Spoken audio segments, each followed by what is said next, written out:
Hello friends, எல்லோரும் நல்லா இருக்கிறீங்களா? இன்றைக்கி நம்ம ப்ளவுஸ் தான் வெட்ட போகிறோம். அதுக்கு தேவையானது என்னென்னு பார்க்கலாம். அளவு ப்ளவுஸ் ஒன்று, இந்த ப்ளவுஸ் தான் இன்றைக்கி தைக்க போகிறோம். இதுக்கு 1 மீட்ரு லைனிங் எடுத்திருக்கேன். கை 3/4 வச்சு தைக்கணும், அதனால 1 மீட்ரு எடுத்திருக்கேன். இது வந்து நாட்டு, இந்த நாட்டிலே தான் இன்றைக்கி டிசைனும் வைக்க போகிறோம். கழுத்துக்கு நாட்டு இதில் தான் வச்சு தைக்க போகிறோம். ஃபஸ்ட்டு வெட்டுறது எப்படின்னு பார்த்துக்கலாம். ஃபஸ்ட்டு லைனிங் மட்டும் வெட்டிக்கலாம். லைனிங் இது மாதிரி விரித்து போட்டுட்டு அளவு ப்ளவுஸை வந்து இது மாதிரி பெரட்டி இந்த மாதிரி அளவாக மதித்து போட்டுக்கலாம். இந்த சைடு வந்து ஓப்பன் இல்லாத இந்த பட்டி பீஸ் வருதில்ல, அந்த சைடு தான் வந்து இந்த துணியை போட்டுக்கணும். போட்டுட்டு இதை வந்து இந்த மேலே இப்படி ஓப்பன், இந்த பக்கம் வந்து ஓப்பன் இருக்கும், இந்த சைடு ஓப்பன் இருக்காது. அந்த பக்கம் தான் போடணும். அப்போ தான் பேக் தட்டுக்கு நம்மளுக்கு வெட்டுப்படாமல் வரும். இந்த மாதிரி வரும். இல்லைன்னா இதே மாதிரி அந்த சைடு போட்டோம்னா மாறி வந்துடும். இந்த மாதிரி போட்டுட்டு நல்லா கனெக்ட் பண்ணி வச்சுக்கலாம். வச்சுட்டு இந்த ப்ளவுஸை இப்படி போட்டுட்டு தையலுக்கு இதுக்கு நேரம் மேலே இன்னும் கொஞ்சம் விட்டுக்கலாம். இந்த இடத்துல இந்த தையல் வந்து இங்கே போட்டிருக்காங்க. ஆனால் நம்ம வந்து எக்ஸ்ட்ரா தையல் விடுறதுக்கு தையல் துணி விடுவோம்ல, இந்த தையலுக்கு நேரம் அங்கே ஒரு மார்க்கு, இந்த இடத்துல ஒரு மார்க் போட்டுட்டு இதுக்கு நேராக நமக்குள்ளே இப்படி மார்க் போட்டுக்கலாம். மார்க் போட்டு அதே மாதிரி தையலுக்கு அங்கிட்டு வந்து வெளியே தெரியுது, இதில் வந்து உள்ளே மடக்கி தைச்சிருப்போம், அதனால் தெரியாது. கொஞ்சம் பக்கத்தில் இப்படி ஒரு மார்க் போட்டுக்கலாம். போட்டுட்டு இது வந்து இப்படி கிராஸாக இருக்கட்டும். இது மாதிரி கிராஸாக இருந்தால் தான் வந்து ப்ளவுஸு நல்லா ஷோல்ட்ரு வந்து லூஸ் ஆகாமல் நல்லாயிருக்கும். இந்த ப்ளவுஸ் வந்து நான் தான் தைச்சேன், எனக்கு இந்த ப்ளவுஸ் கரெக்டாக இருக்குது. இதே மாதிரியே தைக்கலாம். இதுலேருந்து இப்படி கிராஸாக கொண்டு இந்தளவுக்கு கிராஸாக இப்படி கொண்டு போய்க்கலாம். இப்படி கிராஸாகவே இருக்கட்டும். இதோ இந்த மாதிரி கிராஸாக இப்படி இதுலேருந்து இது வரைக்கும் ஜாயின் பண்ணிவிட்டேன். இப்படி நம்ம வெட்டும்போது இப்படி வெட்டிக்கலாம்.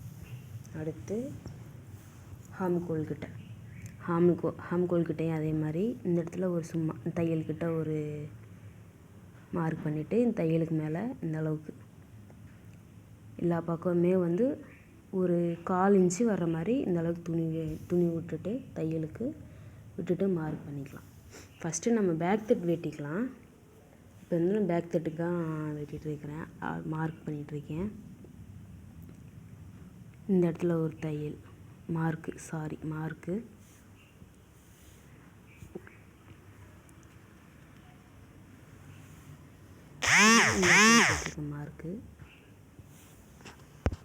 அடுத்தது இங்கே ஒரு மார்க் போட்டிருக்கோம்ல, இதுக்கு நேராக அப்படி வந்து இந்த இடத்துல இந்த பேக் தட்டு இருக்குல்ல, பாருங்கள், இந்த ஃப்ரண்ட் தட்டை மேலே எடுத்து விட்டுட்டேன். இந்த பேக் தட்டு தான் இங்கே இருக்குது. இந்த இடத்துல ஒரு மார்க் போட்டுக்கலாம். அடுத்து இந்த இடத்துல சென்டரில் இப்படி ஒன்று.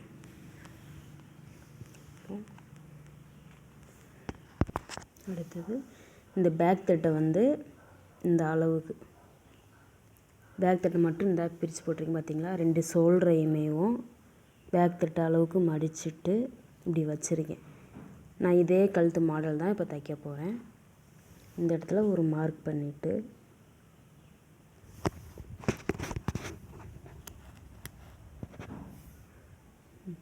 இந்த இடத்துல ஒரு மார்க் பண்ணிவிட்டு இங்கனுக்குள்ளே ஒரு மார்க்கு. அடுத்து இந்த இடத்துல சும்மா ஒரு அடையாளத்துக்கு ஒரு மார்க் போட்டுக்கலாம். போட்டுட்டு அப்புறம் நம்ம சேஃபாக வளைச்சி கொண்டு வந்துக்கலாம். இந்த இடத்துல இடுப்பு பகுதியை வச்சுட்டு அதுக்கப்புறம் நம்ம கரெக்ட் பண்ணணும். மேலே இங்கே ஷோல்டரையும் இந்த மார்க் பண்ணியிருக்கோம்ல, அதுக்கிட்ட வச்சுட்டு இப்படி ஸ்ட்ரெயிட் பண்ணோம்னா உங்களுக்கு இந்த சேஃபுக்கு அழகாக கிடச்சிரும். அடுத்தது இந்த ஹாம்கோல்கிட்ட இங்கே மார்க் போட்டிருக்கோம் இல்லையா, அதையே இந்த இடத்துல ஒரு அடையாளத்துக்காண்டி நம்ம இங்கே ஒரு மார்க் போட்டுக்கலாம். இந்த தையல் வந்து இங்கே வருது, இந்த இடத்துல ஒரு மார்க் போட்டுக்கலாம். போட்டுட்டா அவ்வளோதான், மார்க் போட்டது முடிஞ்சிச்சு. இதுக்கு மேலே நான் தையலுக்கே ரொம்ப எக்ஸ்ட்ராவே தான் விட்டுருக்கேன். இன்னும் வேணுனாலும் நீங்கள் கொஞ்சம் விட்டுக்கலாம், போதும். இதேவும் XXL சைஸ் வர்ற வரைக்குமே போடலாம், கரெக்டாக தான் இருக்கும். இப்போ இதிலேருந்து இன்னும் கொஞ்சம் மடக்கி தைக்கணும்ல, கீழே பட்டி மடக்கி தைக்கணும்ல, அதுக்கு 1.5 இன்ச்சு இருக்கும். 1.5 இன்ச்சு வச்சுக்கலாம் இப்படி கீழே.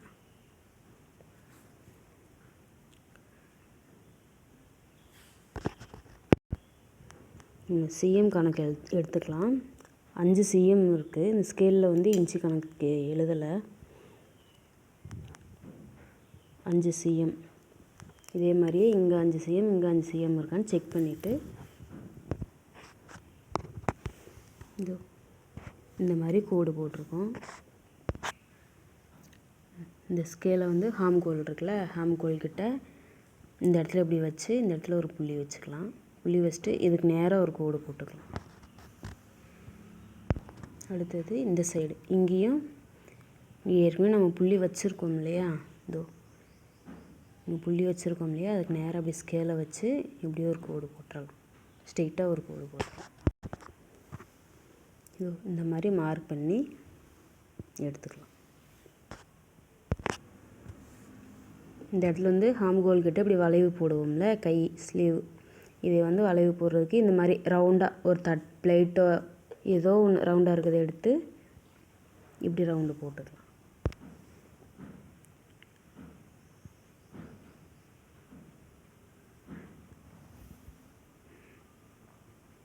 இந்த மாதிரி போட்டிங்கன்னா உங்களுக்கு கரெக்டாக வரும்.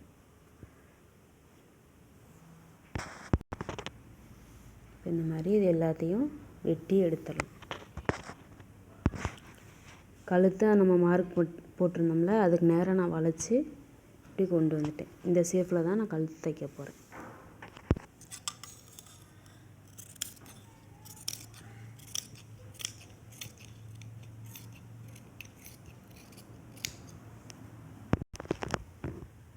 இந்த மாதிரி ஃபுல்லாக வெட்டி எடுத்தாச்சு. ஃப்ரண்ட் தட்டு எப்படி வெட்டுறதுன்னா அடுத்த வீடியோவில் போடுறேன். எல்லாமே மொத்தமாக சொன்னோம்னா உங்களுக்கு புரியாது. அடுத்த வீடியோவில் போடுறேன், கண்டிப்பாக பார்த்து தெரிஞ்சுக்கோங்க.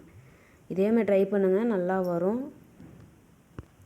நானும் தையல் கிளாஸ்லாம் போனதில்லை, என் சிஸ்டர் ஒருத்தவங்க சொல்லி கொடுத்தாங்க, அதை வச்சே தான் பழகினேன். இதேமாதிரி நீங்களும் ட்ரை பண்ணுங்கள், கண்டிப்பாக வரும், நல்லா வரும்.